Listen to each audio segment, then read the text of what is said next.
Goeiemôre broeders en susters. Ons is dankbaar vir almal wat kan saam wees vanmôre.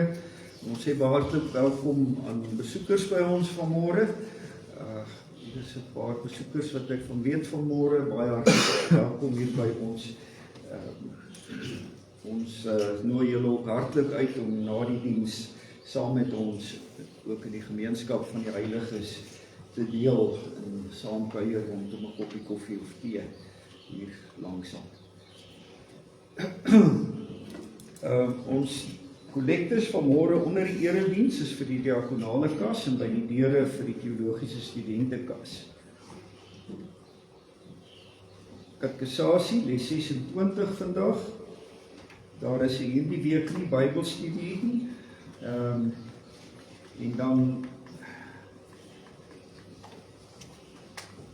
groot dank vir die afgelope maand, die 10de maand dankoffer insameling. Die mikpunt is bereik en oorskry en ons is baie dankbaar en ons sê baie dankie vir almal wat bygedra het. Dan die almanakke, ons het blykbaar daarop gevlei om die bestelling reg te kry. En dis baie dringend dat ons dit so vinnig as moontlik doen. As daar van eers wat almanakke wil hê, ek moet dit asseblief vir Andrei vanmôre gee. Ons sal dit ook op die kerkgroep sit en vir reaksie daarop. Maar dit is belangrik dat dit so vinnig as moontlik gebeur asseblief. Ons wil dit deurgee vir die adminbureau. Goed, en dan as ek nou praat van die almanak, dan is dit nou nie ons gemeentekalender. Dit is die amptelike, kan ons maar sê, die jaarboek van die kerk met al die gemeente se inligting, predikante inligting ensovoorts, maar wat dan ook 'n jaar se dagstukkies in het. Baie goeie dagstukkies geskryf deur al die predikante in die verband, in die kerkverband.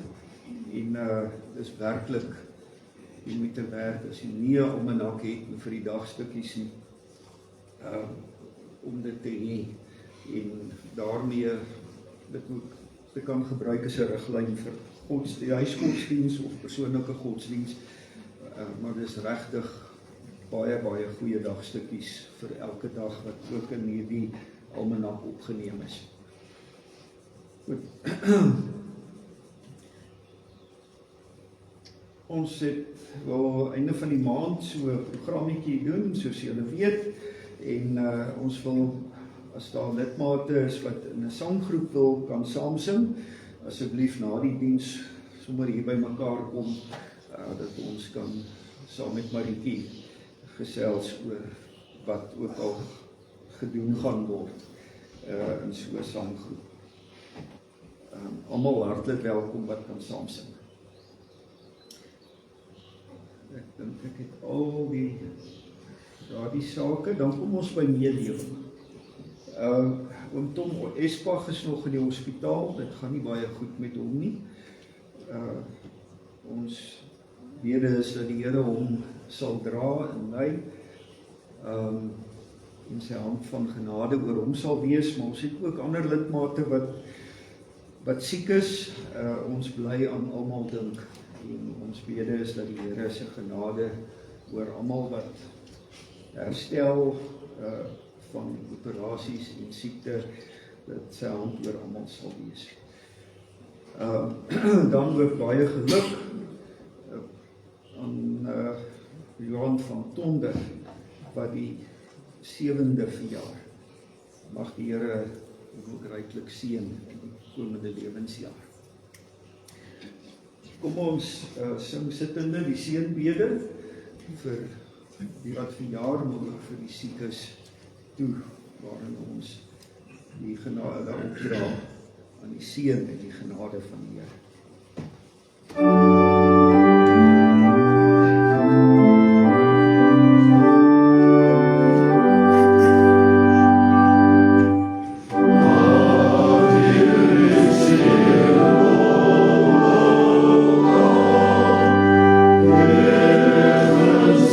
See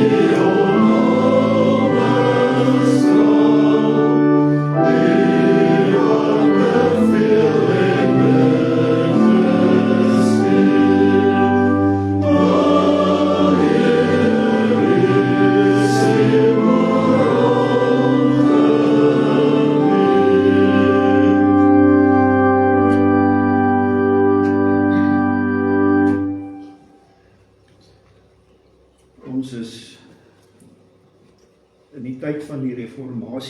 oordeenking.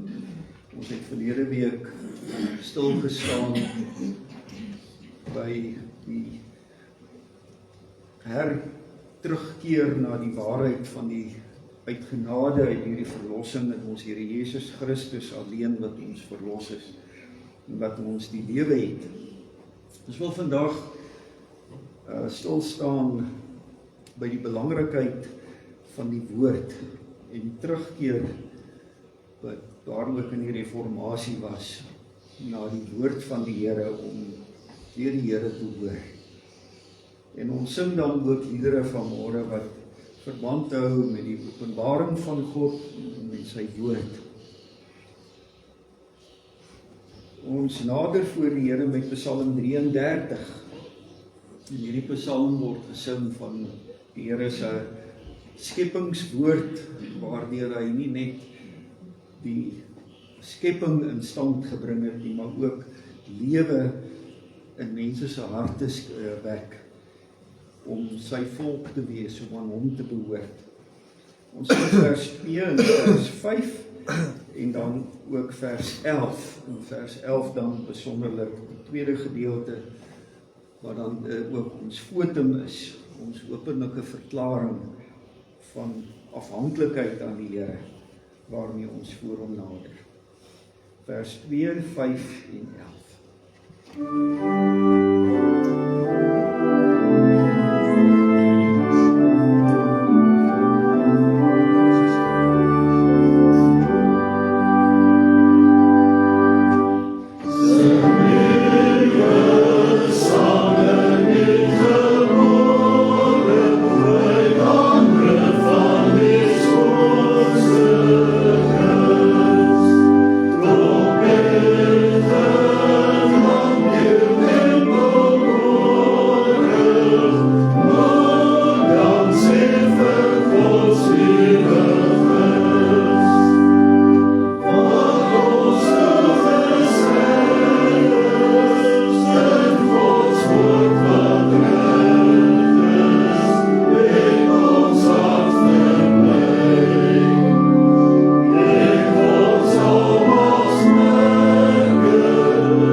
En hy groet ons met sy seën.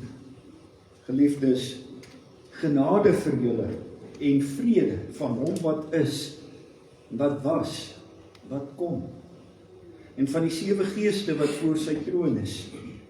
En van Jesus Christus, die betroubare getuie, die eerstgeborene uit die dood, die heerser oor die konings van die aarde. Amen. Ons sit Psalm 89, vers 3 en vers 6. Daarna gaan ons geloof saam bely en daarna sing ons beruiming uit Hebreërs hoofstuk 1, beruiming 3:6, skrifberuiming 3:6 vers 1 en 2.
Ons glo in een God, die almagtige Vader, die skepper van die hemel en die aarde, van alle sigbare en onsigbare dinge.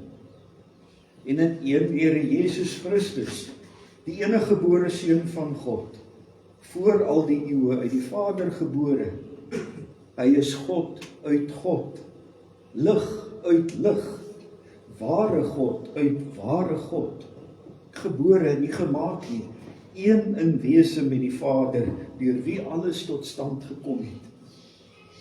Hy het ter wille van ons, mense, en ons saligheid uit die hemel neergedaal, en hy deur die Heilige Gees uit die Maagd Maria vlees geword. Hy het mens geword. Onder Pontius Pilatus is hy gekruisig. Hy het gelei en is begrawe. Op die 3de dag het hy volgens die skrifte opgestaan en hy het na die hemel opgevaar. Hy sit aan die regterhand van die Vader en hy sal met heerlikheid terugkom om die lewendes en die dooies te oordeel. Aan sy koningskap sal daar geen einde wees nie. Ons glo in die Heilige Gees wat Here is en lewend maak. Hy gaan van die Vader en die Seun uit, en hy word saam met die Vader en die Seun aanbid en verheerlik. Hy het deur die profete gespreek. Ek glo aan een heilige, algemene en apostoliese kerk. Ons bely een doop tot die vergifnis van die sondes. Ons verwag die opstanding van die dooies en die lewe van die toekomstige bedeling. Amen.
Die woord engel kan ook vertaal word met boodskapper. Dit is eintlik ook al God se boodskappers, nie meer in die engelryk nie, dra sy boodskap.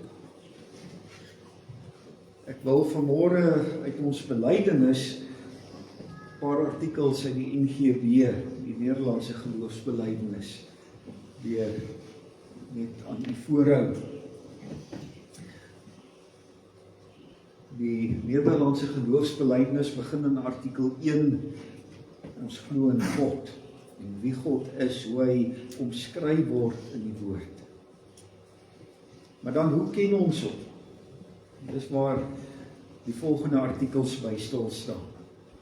Artikel 2, ons ken hom deur twee middele. Ten eerste deur middel van die skepping, onderhouding en regering van die hele wêreld. Dit is immer soos voor ons oë soos 'n mooi boek. So die skepping getuig, maar dan veral dan ten tweede maak hy hom deur sy heilige en goddelike woord nog duideliker en meer volkome aan ons bekend. En wel soveel as wat ons vir ons in hierdie lewe nodig is, tot eer en tot saligheid van hulle wat aan hom behoort. Artikel 3 kom dan verder by hierdie woord van die Here wat vir ons neergeskryf is. Ons bely dat hierdie woord van God nie deur die wil van 'n mens gestuur of voortgebring is nie. Maar die heilige mense van God het dit deur die Heilige Gees gedrywe gespreek soos wat die heilige Petrus dan ook sê in 2 Petrus 1 vers 21. Daarna het God deur sy besondere sorg vir ons en ons saligheid sy knegte, die profete en apostels beveel om sy geopenbaarde woord op skrif te stel. En hy self het met sy vinger die 2 tafels van die wet geskryf. Daarom noem ons sulke geskrifte die heilige en goddelike skrif. God het vir ons sy woord laat opteken sodat ons dit kan hê, dit altyd kan lees. Dan artikel 4 gee vir ons die lys van die boeke wat as kanoniek, as die ware woord van God beskou word. Onthou, die Bybel is 'n samevatting of 'n versameling van boeke, van afsonderlike boeke. En al daardie boeke word dan in artikel 4 gelys. Artikel 5, die gesag van die Heilige Skrif word daarin omskryf. Ons aanvaar al hierdie boeke en hulle alleen as heilig en kanoniek om ons geloof daarna te rig, daarop te grondves en daarmee te bevestig. Ons glo ook sonder twyfel alles wat daarin vervat is. Nie juis omdat die kerk hulle aanvaar en as sodanig beskou nie, maar veral omdat die Heilige Gees in ons hart getuig dat hulle van God is. Hulle het ook die bewys daarvan in hulle self, aangesien selfs die blindes kan tas dat die dinge wat daarin voorspel is plaasvind. Dan kom artikel 6, die gaan oor die apokriewe boeke, want daar was boeke wat deur die Rooms-Katolieke Kerk eintlik as deel van die Bybel aanvaar is, maar en wat die karakter het van die ander Bybelboeke, maar wat in dit wat daarin geskryf staan, baie keer teen die Bybel ingaan. Die waarheid te sê, baie van die leringe van die Rooms-Katolicisme, onder andere die van die Vagevuur, haal hulle uit daardie boeke, uit daardie apokriewe boeke, die boeke wat lyk soos Bybelboeke, maar dit nie is nie. En daardie boeke word dan ook uitgelig in artikel 6 en gesê, hierdie boeke ken julle baie goed, hulle is ook deel van wat die kerk, of die Rooms-Katolieke Kerk in daardie tyd ook aan vasgehou het, maar dit is nie die woord van God nie. Dit kan gelees word, maar dit is nie 'n grondslag vir die geloof nie. En daar moet duidelik onderskei word wanneer hierdie boeke teen die res van die skrif inspreek. Ek gaan nie al daardie boeke dan nou lees nie, net weer ook artikel 7. Ons glo dat hierdie Heilige Skrif die wil van God volkome bevat, en dat alles wat die mens vir sy saligheid moet glo, daarin voldoende geleer word. Aangesien die hele wyse waarop God deur ons gedien moet word, daarin breedvoerig beskrywe word, mag ook niemand, selfs nie die apostels nie, anders leer as wat ons reeds deur die Heilige Skrif geleer word. Ja, al was daar ook 'n engel uit die hemel, soos die apostel Paulus in Galasiërs 1 vers 8 sê. En aangesien dit verbode is om iets by die woord van God by te voeg, of daarvan weg te laat, blyk dit duidelik dat die leer daarvan heeltemal volmaak en in alle opsigte volkome is. Ons mag ook geen geskrifte van mense, hoe heilig die mense ook al was, met die goddelike skrif gelykstel. Ook mag ons nie die gewoonte, of die groot getalle, of die oudheid, of die opvolging van tye of van persone, of van kerkvergaderings, verordeninge of besluite, met die waarheid van God gelykstel, want die waarheid is bo alles. Met ander woorde, maak nie saak watter groot kerkman iets gesê het wat met die Bybel in stryd is. Ons kan dit nie aanvaar omdat daardie persoon dit gesê het. Die Bybel is die grondslag. Dit is waarom ons alles hou. En ook die besluite wat ons in kerkvergaderings neem, moet aan mekaar getoets bly aan die woord van God. Die woord staan bo alles. Alle mense is immers uit hulle self leuenaars en nietiger as die nietigheid self. Ons verwerp daarom met ons hele hart alles wat nie met hierdie onfeilbare reël ooreenkom nie. Soos die apostels ons leer as hulle sê, maar stel die geeste op die proef of hulle uit God is. En as iemand na hulle kom, of na julle kom en hierdie leer nie bring nie, ontvang hom nie in die huis. Dit uit ons belydenisskrifte, samevatting uit die woord van die Here oor die gesag en die belangrikheid van die Bybel. Dis die woord van God. Hierin is ook verwys na hoe die Here die wet self in sy vingers vir Israel neergeskryf het. Uiters belangrik dat ons daardie wil van die Here ook vashou, en Moses bring dit ook vir die volk weer na vore, voordat hulle Kanaan binne gaan. Deuteronomium 5. Moses wat vir Israel sê, luister na die vaste voorskrifte en beslissings wat ek vandag afkondig, sodat julle dit kan hoor. Julle moet dit leer en dit nougeset nakom. Die Here ons God het met ons 'n verbond gesluit by Horeb. Dis nie met ons voorouers wat die Here hierdie verbond gesluit het nie, maar met ons hier wat vandag nog almal leef. Soos ek al telkens na vore gebring het. Onthou, dis 'n volgende generasie. Die mense wat by Sinaï was, het uitgesterf in die woestyn. Dis 40 jaar later, dis mense wat nie self daar gestaan het nie, hulle ouers het daar gestaan. Maar die Here sê, ek het met julle gepraat, en dit is wat hy ook vir ons sê. Hy het miskien paar duisend jaar terug hierdie wet afgekondig by Sinaï, maar dit geld vir elkeen wat in sy verbond is. Vandag, asof die Here persoonlik met ons gepraat het. Die Here het gesê, ek is die Here jou God wat jou uit Egipte land, uit die plek van slawerny uitgelei het. Jy mag naas my nie ander gode hê nie. Jy mag nie vir jou 'n gesneede beeld van 'n God maak nie.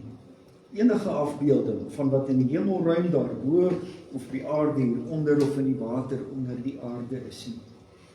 Jy mag nie voor hulle in aanbidding buig nie. En jy mag hulle nie dien nie, want ek, die Here jou God, is 'n besitlike God wat kinders laat boet vir die sondeskuld van ouers, selfs die 3de en 4de geslag van hulle wat my verwerp.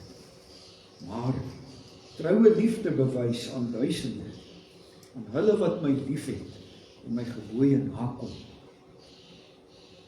Jy mag die naam van die Here jou God nie misbruik nie, want die Here sal hulle wat sy naam misbruik nie ongestraf laat. Hou die Sabbatdag heilig, soos die Here jou God jou beveel het. 6 dae moet jy werk en alles doen wat jy moet, maar die 7de dag is 'n Sabbat ter ere van die Here jou God. Jy mag geen werk doen, nie jy, jou seun, jou dogter, jou slaaf, jou slavin, jou bees, jou donkie of enige van jou diere nie. Ook nie jou vreemdeling wat by jou is nie, sodat jou slaaf en jou slavin kan rus soos jy. Jy moet onthou dat jy ook 'n slaaf was in Egipte land, en dat die Here jou God met 'n sterk hand en uitgestrekte arm jou daar uitgelei het. Daarom het die Here jou God jou beveel om die Sabbatdag te vier. Behandel jou vader en jou moeder met eerbied, soos die Here jou God jou beveel het, sodat jy lang kan leef, en sodat dit met jou goed kan gaan op die grond wat die Here jou God vir jou gaan gee. Jy mag nie moord pleeg nie, jy mag nie egbreuk pleeg nie, jy mag nie steel nie, jy mag nie vals getuig teen jou naaste nie, jy mag nie jou naaste se vrou begeer nie, jy mag nie jou naaste se huis begeer nie, ook nie sy saaigrond, sy slaaf, sy slavin, sy bees, sy donkie, of enigiets wat aan jou naaste behoort. Dan blaai ons nou hoofstuk 6, die volgende hoofstuk.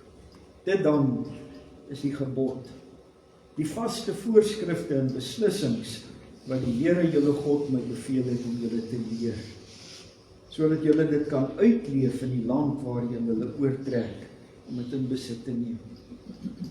Sodat jy ontzag mag hê vir die Here jou God, deur al sy vaste voorskrifte en gebooie wat ek jou beveel na te kom, solank jy leef, jy en jou kinders en jou kleinkinders, en sodat jy 'n lang lewe mag hê. Jy moet luister, Israel. Kom dit nou gesê na, dat dit met jou goed mag gaan, en dat jy nie baie meer mag word, soos wat die Here, die God van jou voorouers jou beloof het. 'n Land wat oorloop van melk en honing. Luister, Israel, die Here is ons God, die Here alleen. Jy moet die Here jou God met hart en siel lief hê, met al jou krag. Hierdie woorde wat ek jou vandag vir jou voorskryf, moet jy op die hart dra. Herhaal dit vir jou kinders, en praat met hulle daaroor, wanneer jy in jou huis sit, wanneer jy op pad is, wanneer jy gaan lê, en wanneer jy opstaan. Bind dit as teken om jou hand, bedoelend, laat dit sigbaar wees, dat dit in wat jy met jou hande doen, gewys word, dat hierdie dinge jou beheers. Laat dit, en dan word ook gesê, bind dit ook as 'n teken op jou voorkop, maar bedoel eintlik, dit moet jou denke beheers. Dit moet beheers wat jy dink.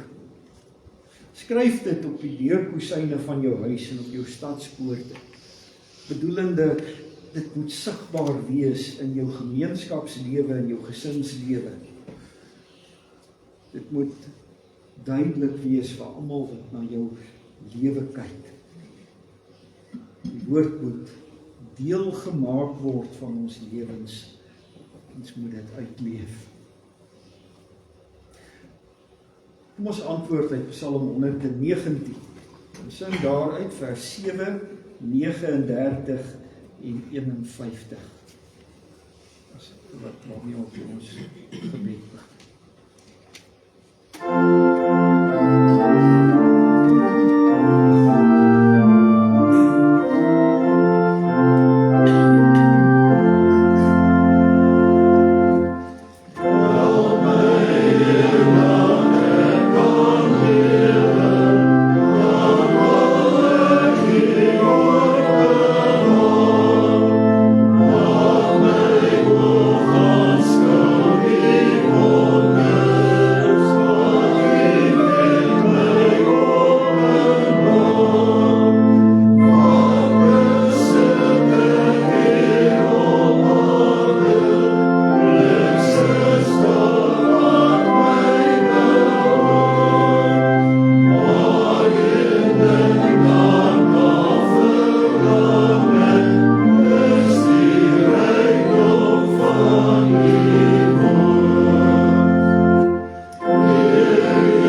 ons in aanbidding voor U,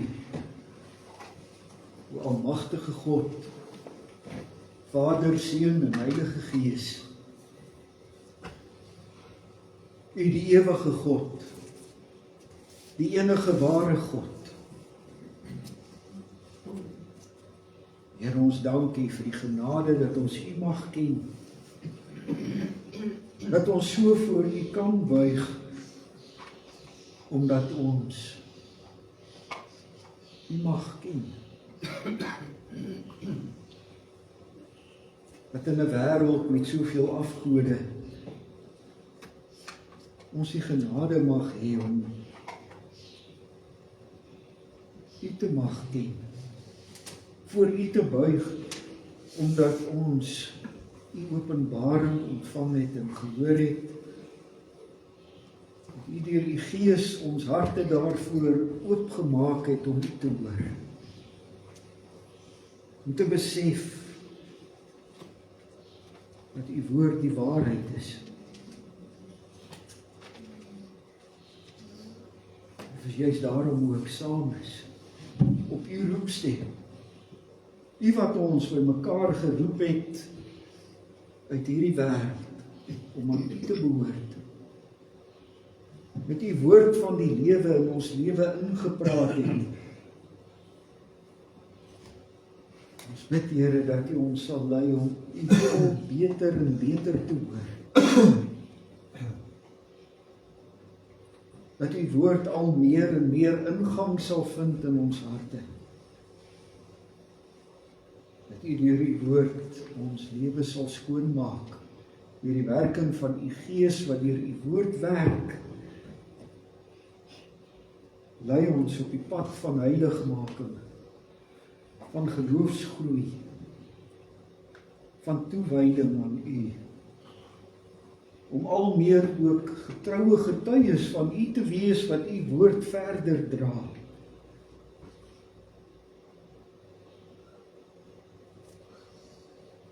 Lei ons ook nou, wanneer ons met U woord besig is, lei hom wat U woord moet bedien, maar alleen maar die waarheid te praat, tot U verheerliking.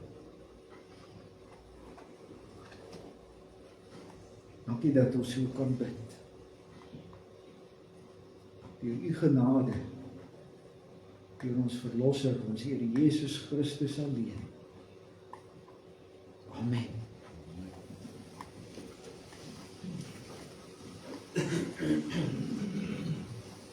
Ek wil verder uit die woord van die Here lees uit Romeine hoofstuk 10.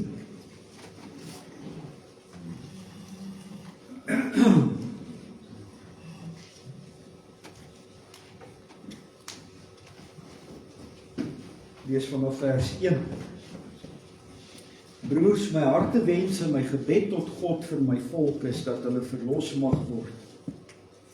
Ek kan inderdaad vir hulle getuig dat hulle God met ywer dien, maar sonder insig. Omdat hulle die geregtigheid wat van God afkom nie begryp nie, en probeer om hulle eie geregtigheid tot stand te bring, het hulle nie onderwerp aan die geregtigheid wat van God afkom nie. Die einddoel van die wet is immers Christus, tot regverdiging van elkeen wat glo. Moses skryf immers van die geregtigheid wat op grond van die wet verkry word. Die mens wat hierdie dinge doen, sal hierdeur leef. Maar die regverdiging deur die geloof word so verwoord. Moenie in jou hart sê, wie sal na die hemel opgaan, met die bedoeling om Christus af te bring, of wie sal na die onpeilbare dieptes afdaal, met die bedoeling om Christus uit die dood terug te bring nie. Nee, wat sê dit? Hier by jou is die woord, in jou mond en in jou hart. Dit is die woord van geloof wat ons verkondig. Want as jy met jou mond bely dat Jesus die Here is, en jy glo met jou hart dat God hom uit die dood opgewek het, sal jy verlos word. Want met die hart glo ons en word so regverdig verklaar. Met die mond bely ons en word so verlos. Die skrif sê tog, elkeen wat in hom glo, sal nie beskaamd staan nie. Dit maak inderdaad geen verskil of jy 'n Jood of 'n Griek is nie. Ons het almal dieselfde Here. En hy deel sy rykdom uit aan almal wat hom aanroep. Want elkeen wat die naam van die Here aanroep, sal verlos word. Hoe kan hulle hom dan aanroep as hulle nie tot geloof in hom gekom het nie? En hoe kan hulle in iemand glo van wie hulle nie gehoor het nie? En hoe kan hulle hoor sonder iemand wat dit verkondig? En hoe kan hulle dit verkondig as hulle nie gestuur word nie? Soos daar geskryf staan, hoe lieflik is die voetstappe van diegene wat die goeie boodskap verkondig. Nie almal het egter aan die goeie boodskap gehoor gegee nie. Jesaja vra immers, Here weet geglo toe hulle ons gehoor het. Die geloof kom dus uit die aanhoor, en die aanhoor kom deur die verkondiging van Christus. Ons lees tot sover. Ons het verlede week eintlik aangesluit by die verlossing deur die genade, deur die geloof in Jesus Christus alleen. Dit kom ook in hierdie gedeelte baie sterk na vore. Ons gaan nie dit weer by spesifiek stil staan nie. Ons wil by die ander aspek stil staan, by die woord. Ek lees weer vers 8. Hier by jou is die woord, in jou mond en in jou hart. Dit is die woord van geloof wat ons verkondig. Vers 14. Hoe kan hulle hom dan aanroep as hulle nie tot geloof in hom gekom het nie? En hoe kan hulle in iemand glo van wie hulle nie gehoor het nie? En hoe kan hulle hoor sonder iemand wat dit verkondig? En hoe kan hulle dit verkondig as hulle nie gestuur word nie? Soos daar geskryf staan, hoe lieflik is die voetstappe van diegene wat die goeie boodskap verkondig.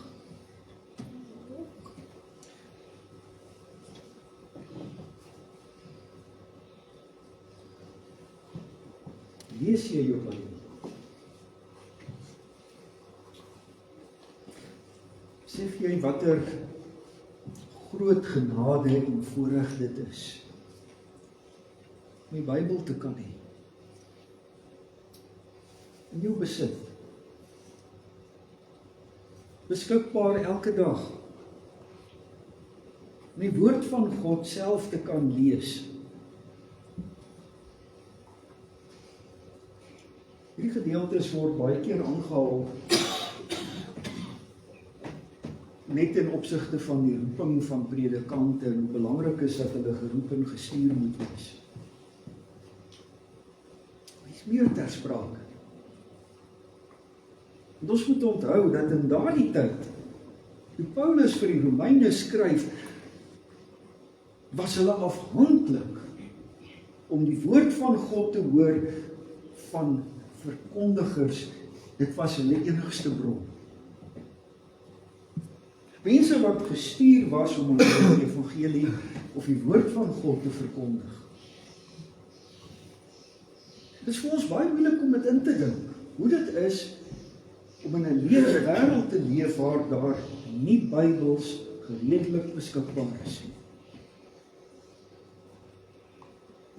Hierdie mense het nie die Bybel in hulle hand gehad, soos wat ons hom het.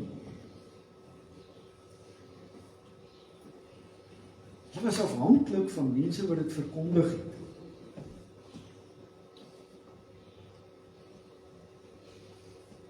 Ja, deur die Ou Testamentiese tyd het die Here reeds sy woord van deur die profete laat neerskryf. Sy wil vir sy volk laat neerskryf. Maar hierdie goed dinge was geskryf, elke een van die boeke van die Bybel op sy eie. Op groot rolle is hierdie goed geskryf. Daai rolle is met die hand geskryf en met die hand oorgeskryf.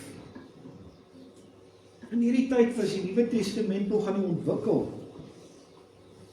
Daar's van die boeke in die Nuwe Testament wat nog nie eens geskryf was toe Paulus hierdie brief vir die Romeine geskryf het. Die Here was nog besig om homself deur sy woord en deur sy profete aan mense bekend te maak. Mense wat hy gestuur het om die waarheid aan hulle te verkondig. En van die sinagoges, of hulle probeer om soveel as moontlik in die sinagoges die boekrolle van die Bybel te hê, en ons het baie keer ook maar met mekaar uitruim. Want dit was skaars. Elke kopie moes met die hand geskryf word.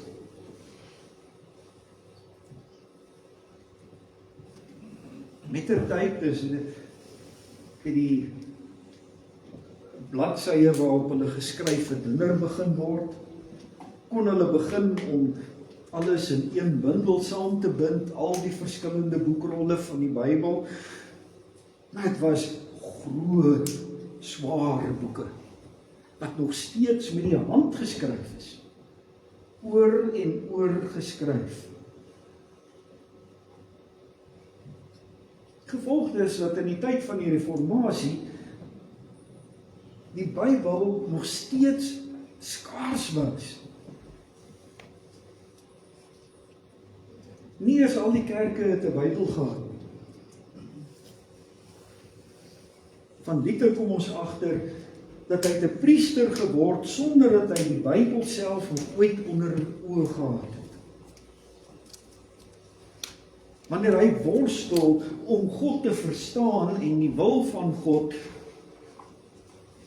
dan stuur sy mentor hom en sê vir hom, mag gaan lees die Bybel. Gaan Wittenberg toe waar daar die universiteit is en waar daar afskrifte van die Bybel is. Gaan lees die Bybel. En dis wanneer hy uiteindelik by die Bybel self uitkom, wat Luther tot die insigte kom oor die waarheid van die evangelie van genade in Jesus Christus. En nie net was die Bybel so skaars nie, dat nie eens elke kerk 'n Bybel gehad het. Maar daar waar dit was, het die meeste mense nie verstaan nie, want dit was in Latyn geskryf.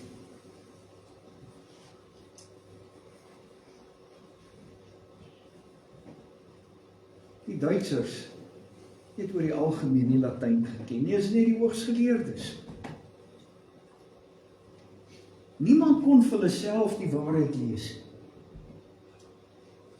Luther begin onder die insig kom, onder die verstaan van wat die waarheid is, hy herontdek dit uit die woord. En hy skryf daaroor. Sy stellings, maar ook van die ander goed wat hy skryf, versprei soos 'n veldbrand. En die kerk begin hom vervolg. Hy word voor vergaderings gedaag en hy moet homself verantwoord. En uiteindelik moet hy vlug vir sy lewe. En wat doen Luther in die afsondering? Skryf hy nog dinge sodat die mense hom kan hoor en sy standpunte? Hier kom die grootste deurbraak van die reformatie. Luther besef, ek het tot die insig van die waarheid gekom deur die woord. Dis belangrik dat almal die woord kan hoor. En waaraan spandeer hy sy tyd? Hy vertaal die Bybel in Duits. Dit in 'n tyd wat die boekdrukkings ook begin om daar te wees, sodat die Bybel nie meer met 'n hand oorgeskryf kan word nie, talle eksemplare kan gedruk word met een slag. Dit is die eintlike vuur van die reformatie. Dit begin met die waarheid wat deur Luther ontdek is. Maar wat werklik dit laat voortbrand deur die wêreld, is mense wat vir die eerste keer in baie eeue self kan die Bybel hoor. Die woord van God kan lees in hulle eie taal en verstaan. Wat het God deur die profete geopenbaar?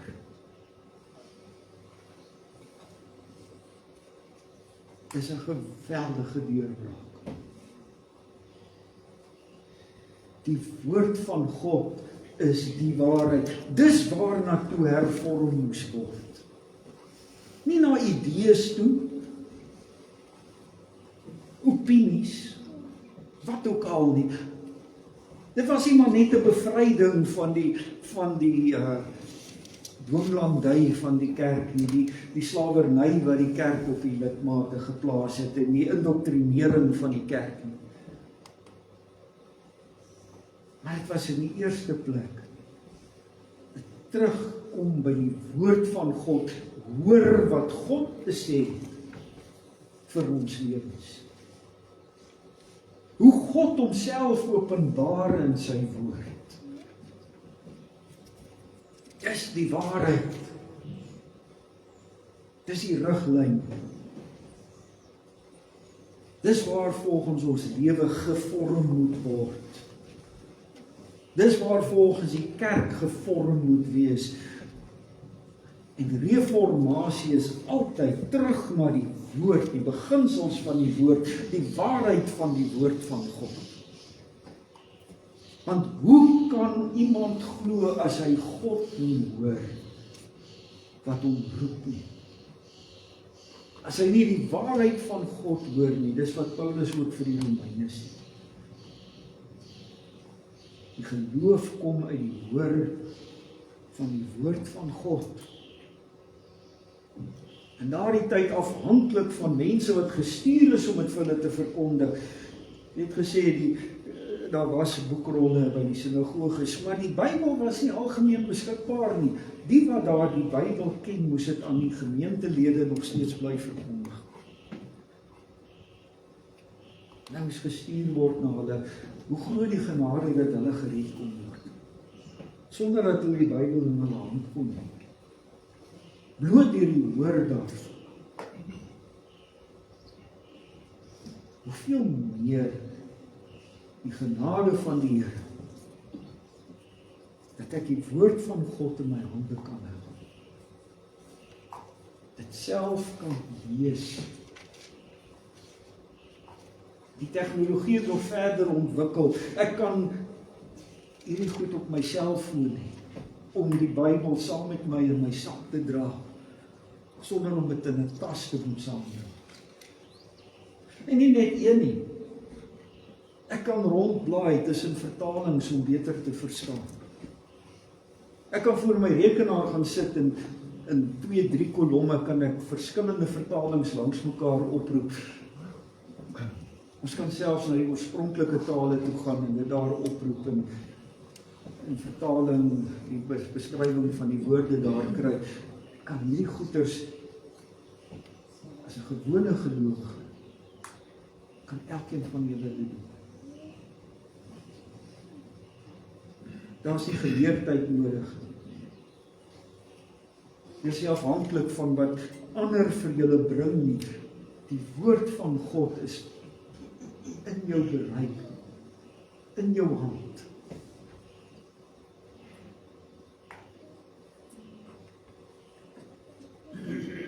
Verstaan ons hoe belangrik dit is. Hoe groot daardie voorreg is, hoe belangrik is dat ek die woord van God hoor. Elke dag is tot my beskikking.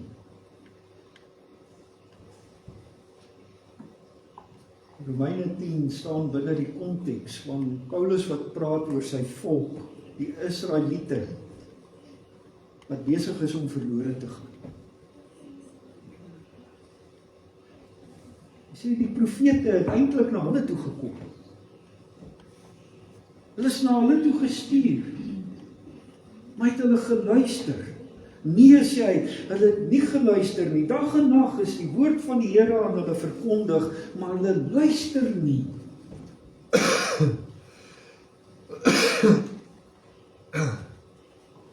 Dan sê hy, vir die Romeine.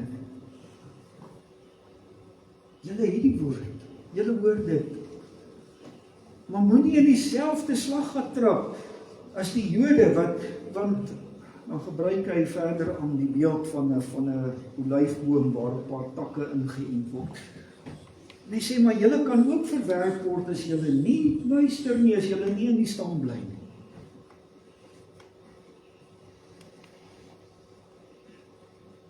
Dit wat Paulus hierso vir die gemeente sê, is nie maar net oor hoe die woord tegnies na mense toe kom en hoe prediking werk of wat ook al. Paulus se eintlike punt is, jy het die woord in jou mond en in jou hart. Dis die evangelie van Christus. Dis daardeur wat jy die geloof het. Wat maak jy met daardie woord? Hoor jy, wil jy hoor wat die Here vir jou sê? Luister jy na hom, wie se woord dit is? Hoor jy God met jou praat wanneer jy lees? Soek jy om hom te hoor en te verstaan? En dan kom die genade van mense wat nog steeds gestuur word om jou te help en te by, kom daarby. Maar die kernpunt is ons soos Israel, na wie toe die profete gekom het vroeg en laat, en wat nie wou luister nie. Want as daar vir Israel nie genade was nie, omdat hulle nie wou luister na mense wat met hulle gepraat het, hoeveel te meer is die moeilikheid vir ons, wat die woord in ons hande het, en nie wil luister. Ons het geen verskoning nie. Israel kon ook gesê het, ons het dit nie so duidelik gehoor nie, die rabbi wat vir gepraat het nie so mooi gepraat nie, ek het hom nie so mooi gehoor nie. En hy is die enigste manier waarop ek hom hoor. Wat kan ons sê? Met die woord in die hand, as ons nie luister en nie wil luister nie hoor nie. Luister, sê die Here. Hy sê in 'n stadium vir sy volk, my volk gaan te gronde weens 'n gebrek aan kennis. Hulle ken nie die Here nie. Hulle luister nie na hom. In hierdie wêreld is al nou sprake van nuwe reformatie. Sogenaamd. Word voorgestaan deur professore, Afrikaanse professore aan universiteite. Hulle sê nee, ons moet verder reformeer. Want sê hulle die reformatie was 'n bevryding van die dwinglandy van die kerk, die slawerny deur die kerk, die oorheersing van die kerk.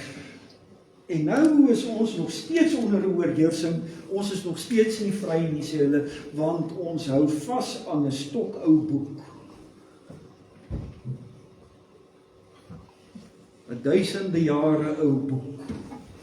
En ons laat ons regeer deur daardie boek. Ons moet begin agterkom dat ons kan verder vry word as wat die mense in die reformatie geword het. Ons kan met ons breine, ons verstande, kan ons meer insig kry en ons moet uitreik na ander gelowe en ons moet hande vat met hulle en ons moet saam met hulle groei na die waarheid. Ek wonder my vanoggend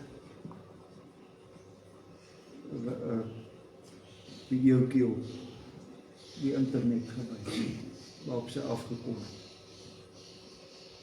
Verlede Sondag in NG Kerk in Kaapstad het hulle vir hervorming 'n intergeloofsbyeenkoms gehou. En die prediker was 'n moslem op die preekstoel. Dis die werklikheid waarin ons leef.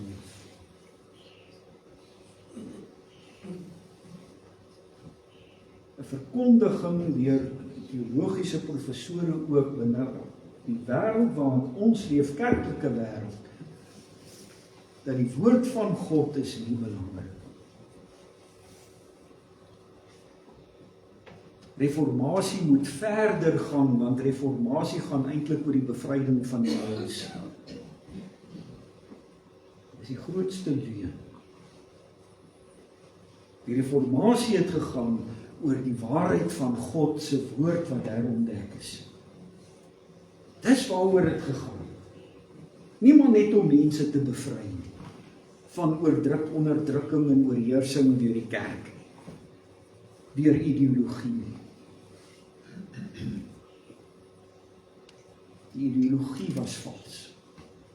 Ja, want dit het van die woord van God afgewyk. Die reformatie het die waarheid van die woord ontdek. En as ons wil reformeer, is dit na God se woord toe. Dit kan nie na iets anders wees nie. Dit kan nie. As ons van die maatstaf van die woord afstap, wat is waarheid dan? Waar kry ons daardie waarheid? As dit afhanklik is van ons mense. Paulus, was dit nie in die belydenis wat ons gelees het vanmôre ook weer. Dit wat ons uit die woord uit al vir 'n paar 100 jaar vasgemaak het in die Nederlandse geloofsbelydenis. Waarom kan ons nie luister na mense en mense se idees en hulle oorleweringe nie? Want soos die skrif sê, die mens is in homself 'n leuenaar. Ons gaan altyd by valsheid uitkom as ons nie by die waarheid is in die woord van God. Verstaan wie ons weer, kan ons dit opnuut net weer vasmaak vandag. Hoe belangrik is die woord van God, wat hy vir ons as sy openbaring gegee het. Dat ware vryheid kom deur God te ken en sy evangelie te ken.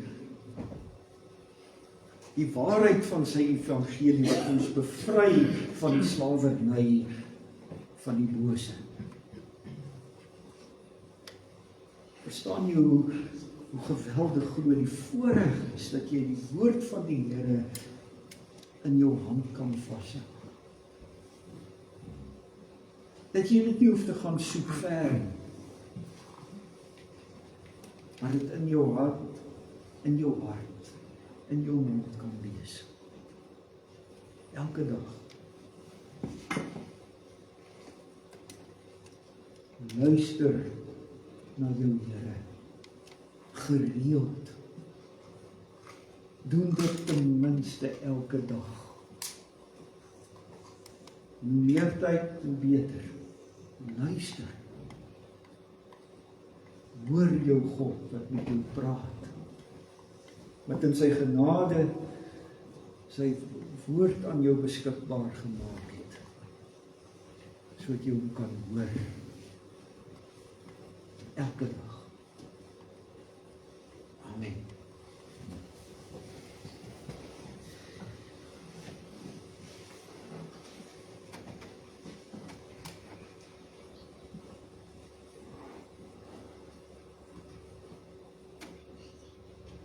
Here, ons almagtige God en Vader,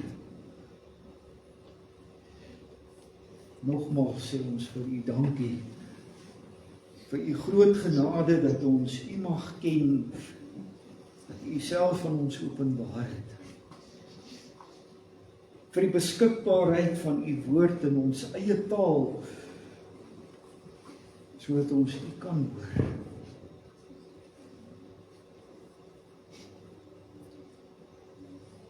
Lei ons, Here, om by die woord te bly. Die woord wat U aan ons openbaar het. Om die waarheid daarvan in te sien en te verstaan. En dit ons eie te maak. Ons bid, Here, vir 'n wêreld wat bedreig word deur al die dwaalleringe van verskillende gelowe en opvattings. Menslike idees.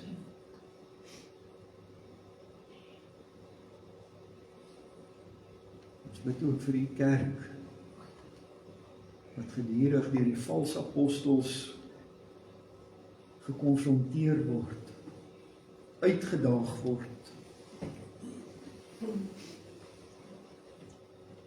Die waarheid van u woord wat selfs van preekstoele af bevraagteken word.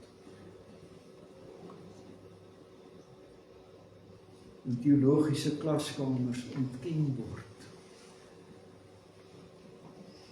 O Here, ons bid vir u genade vir u kerk. Ons bid dat u ore sal oopmaak om te hoor. Die blinde oë sal oopmaak om te sien. Dat die waarheid van u woord die maatstaf sal wees. Dat hierdie wêreld verander. Wat inkeer bring. Wat verandering bring, ware verandering in mense se lewens. Werk deur u Gees, o Vader, deur u woord, waardeur u Gees ook werk. Laat die wêreld u hoor. Stuur u diensknegte, Vader, om onbevange die woord te verkondig, sonder bang wees. Laat u naam geheilig word, deur u wil wat geskied, sodat u koninkryk kan kom.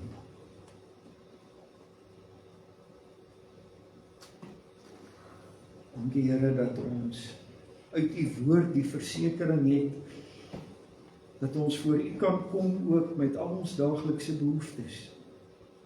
Dat u ons harte sien, u kinders hoor en verstaan. Dat ons as u kinders die reg het om met u te praat oor ons hartseer, oor ons pyn, oor ons worstelinge, oor die dinge wat ons moedeloos maak.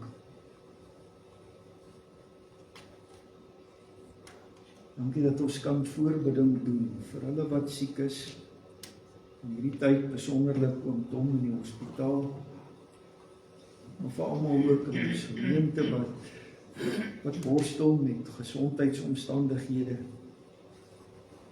Ons bid vir almal wat hartseer is. Ons dankie saam met die wat bly is, en wat vreugde ervaar. Dankie Here dat ons nou ook elkeen sy eie hart voor u kan oopmaak.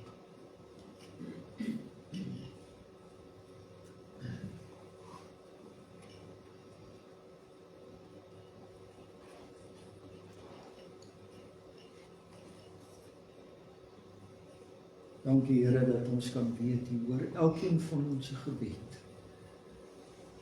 Nie omdat ons iets verdien nie, maar deur die verlossing, deur ons Here Jesus Christus, ons middelaar. Amen. Ons gee geleentheid vir die insameling van ons offergawe.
ons sing 'n belydenislied oor die woord van die Here.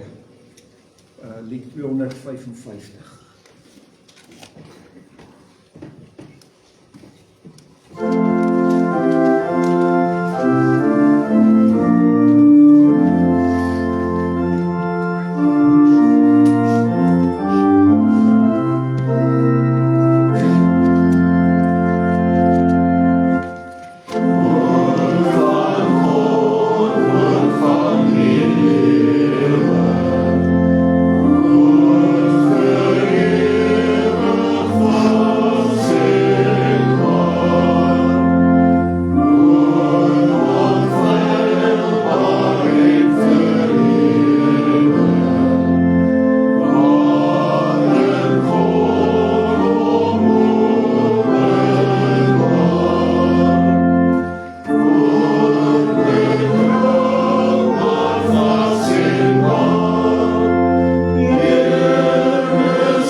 Die Here sal sy aangesig oor jou laat skyn en jou genadig wees.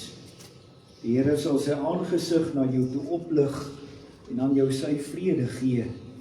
Ja, die genade van ons Here Jesus Christus, die liefde van God, die gemeenskap van die Heilige Gees sal met u almal wees. Amen.